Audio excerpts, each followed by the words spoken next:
Hello all. In this lecture, we'll see about some more retrieval queries in SQL.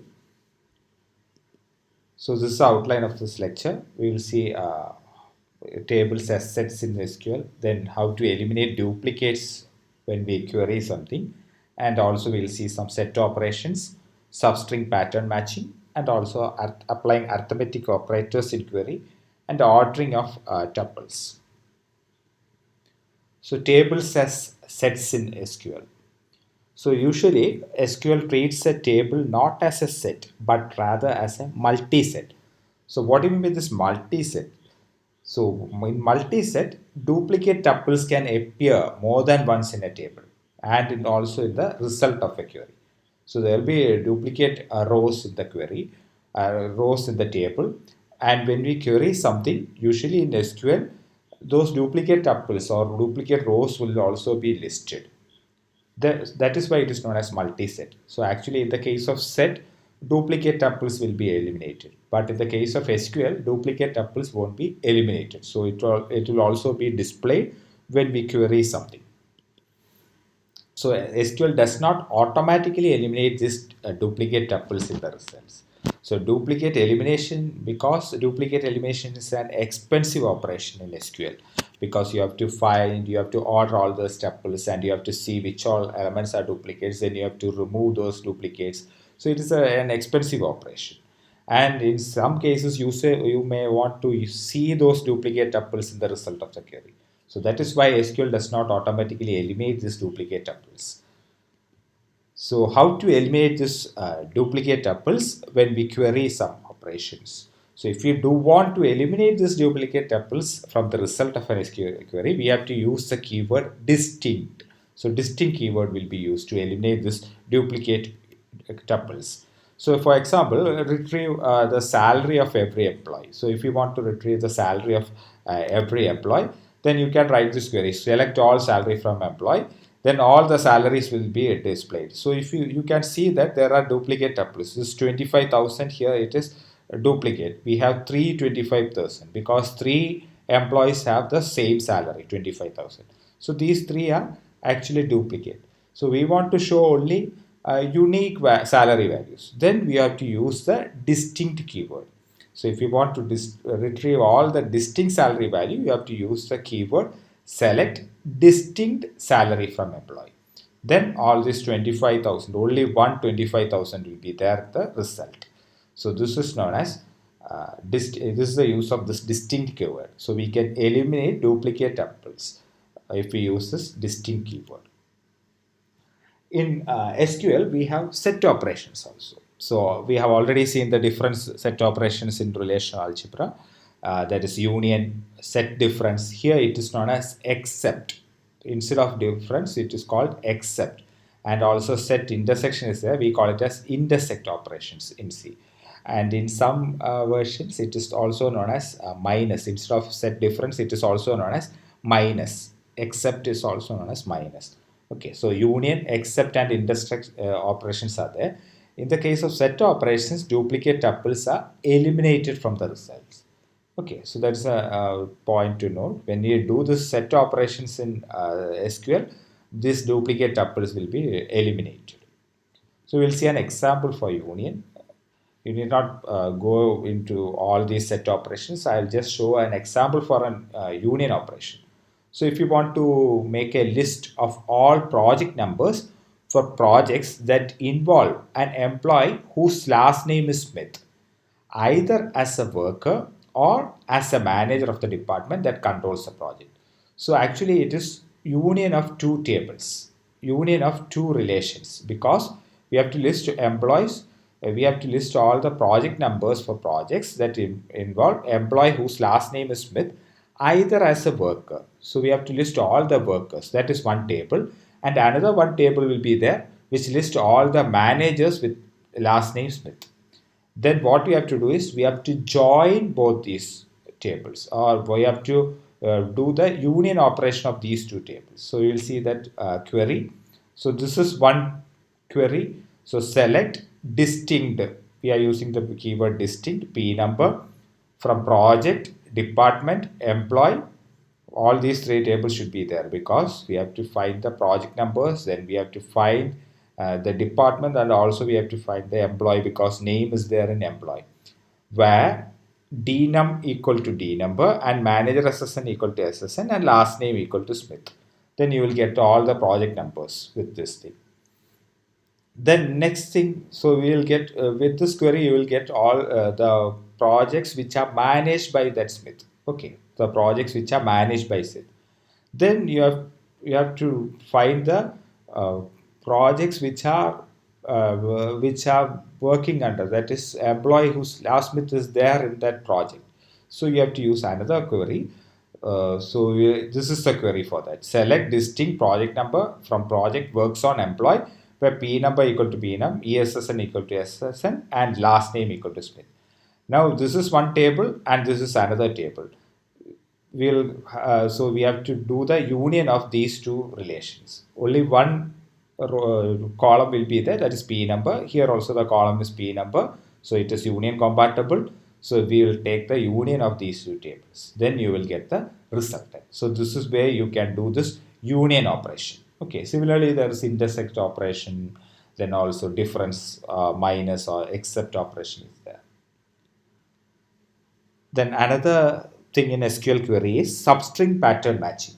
So in certain cases, you want to get those people who are living in Kerala.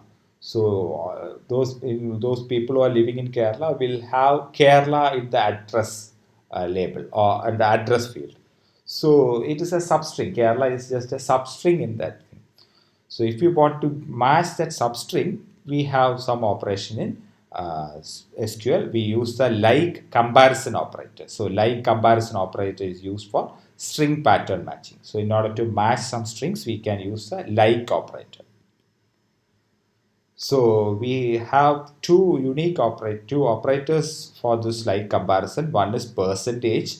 Percentage replaces an arbitrary number of 0 or more characters, and we have underscore replaces a single character. So we will see what is the use of this percentage and underscore for this like comparison. For example, if you want to retrieve all employees whose address is in Houston, Texas. So all those people who is in Houston, Texas, we want to list all those employees. Then we have to match the address value with this Houston, Texas. So this is a query that can be used. Select first name and last name. We are listing only those employees. From employee, where address, and this is a comparison operator like, and within single quotes we are including percentage, that Houston, Texas will be there, and end with percentage. So this means this is a part of that substring. So it replaces an arbitrary number of 0 or more characters, because there are other fields in this address. There may be house number, plot number, like that. There will be apartment number, like that. There will be several things. So you will be trying to match only this, whether this substring is present. That is why you are using percentage. So percentage, before this percentage maybe there may be several characters here, and this percentage can be replaced with several characters. So we are not worried about all those things. We will be checking only whether this string substring is present in those employees. So all those persons who have this substring will be listed here. So that's the use of percentage. So we don't know how many characters are there in address field. So this percentage will be replaced by an arbitrary number of 0 or more characters. Okay. Then we have an underscore operator. So this is an example for that underscore. So if you want to find all employees who are born during the 1950s, all employees who were born in 1950s. So we will select first name, last name from employee, where birth date, like, and we are giving in quotes, and we know the number of characters in that birth date. So it is something like year YYY. There will be 4 digits for Y, then maybe 2 or 3 digits for month, like that. Maybe three characters for month and 3 days or something like that. So I think one dash is extra here. Okay, so if it is 90, sorry, it is 1970s. Okay, it is 1970s. That's why I've given 7 here. So the first 4 values is 7 year. So 1 9, it will be 70. So I'll just try to match only this character. So it means all the employees who are 70, 71, 72, 72 up to 79 will be displayed. So it will be trying to match this substring. So these characters underscore are single characters. These are all single characters. We need not match all these things. We will simply match only whether that 7 is there. Then we can list all employees who are born during 1970s. It is not 50s, it is 70s. So if it is born in 70s, then that particular thing will be 7 here. Okay. So in this way, we can match using this like. So it is substring matching. So this underscore means a single character. Percentage means zero or more characters may be present. We may not be aware of the number of characters. Here also you can use percentage also, but the problem is there will be several sevens in the thing. We won't be getting 1970s instead who are born in 1727 or 27. All those people will also be listed. But we want only this character should be 7 because it is 1970s, 1970, 71, 72 like that. Okay. So this is known as like operator. Then while retrieving data from the table, we can use arithmetic operators also. So for example, if you want to show the resulting salaries, if every employee who are working on this product X project is given a 10 percentage raise in the salary. So this is that example. So here, what we are listing is E dot F name. We have already seen E is alias, employee as E, works on as W, and project as P. So we are using alias, EWPR alias. So here we are listing E dot F name, E dot last name, and we are using a mathematical operator. What we are doing is we are giving a 10 percentage raise. So what it is 1.1, 10 percentage means 1.1 into E dot salary as, and that column will be renamed as increased salary, increased underscore scal. Then we are doing this where ESSN equal to WSSN and WPN. That is a condition, product X. We want only the product X people. So that is why this condition is there. The only thing to notice, we can use this kind of arithmetic operators. So addition is there, subtraction is there, multiplication, division, all these operators can be included in the queries like this. Okay. So this is just to show an example how to include this query arithmetic operators in queries so that we will get the result of that after doing that arithmetical operation. Okay. Then there is another operator known as between operator. If you want to find some values between, if you want to retrieve the employees whose salaries are between 25,000 and 15,000, so we can use this between operator. So this is an example, retrieve all employees in department 5 whose salary is between this 30,000 and 40,000. So this is the thing, select star from employee where salary between 30,000 and 40,000 and department number equal to 5. And this, so this is a between operator. So if we give like this, all the employees whose salary is between 30 and 40,000 will be listed. So this can also be replaced by this. Okay, salary greater than or equal to 30,000 and salary greater than or equal to 40,000.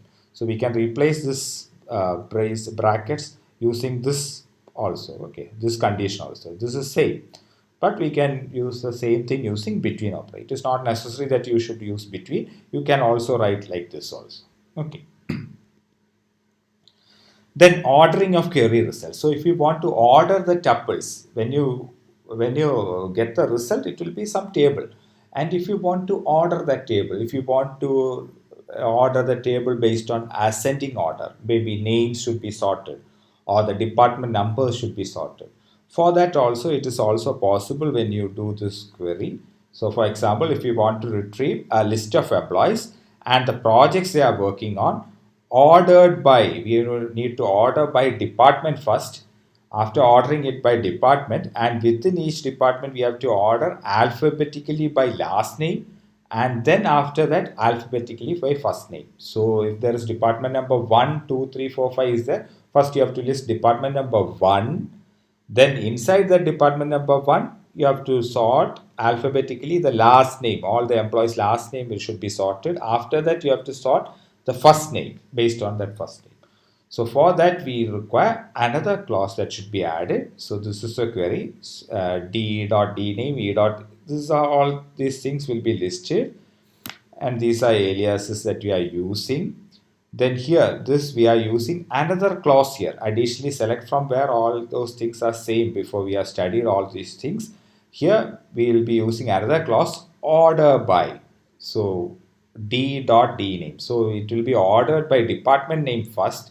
After that, e dot l name. So then after that, it will be ordered by last name and followed by first name. So the table will be in some sorted form. So first department name, if there is CSE department, is a first C, because it is C. So CSE will be first. Then after that, maybe electrical department, that EE will be there. After that, or then MEC will be there. Like that, it will be ordered. And inside that, each department, all the employees will be sorted in last name. And inside that, it will be sorted in first name. So it is like three-way or three ordering. Okay. So for that, we use this order by clause. Okay, the order by clause. And if you want, you can order in another order also. All these will be ordered in ascending order. If you want to change that order also, it is also possible. So if you want to order in descending order, department name should be in descending, last name should be in ascending, and first name should be in ascending. So this way also you have to use these keywords DSC, ASC, and ASC. Okay. So descending and ascending order. So you can sort in any order. Okay. So this is an optional, order by is an optional thing. It is not necessary that you should order and all. If you want, you can order by using this clause, order by D dot D name, E dot last name, like that. So all this will be ordered in ascending order. If you want to change the order, you have to use this DSC, ASC, and ASC. Sorry, DSC and ASC. So this is a summary of the things that we have studied. This is two things. These two things are the mandatory things. Select and from should be there. And where and order by are actually optional. It is not necessary all the queries should have this where clause and order by clause. So this select and from should be there. Select attribute list from table list, where condition need not be specified. All the things will be listed if you are not specifying any condition. Then order by, you can order in whichever attribute order you want, you can order in that order. Okay. So these two things are optional. So this is a summary of the SQL queries that we have studied. Select from, where, order by. So where and order by are actually optional things. So this is the reference. Thank you.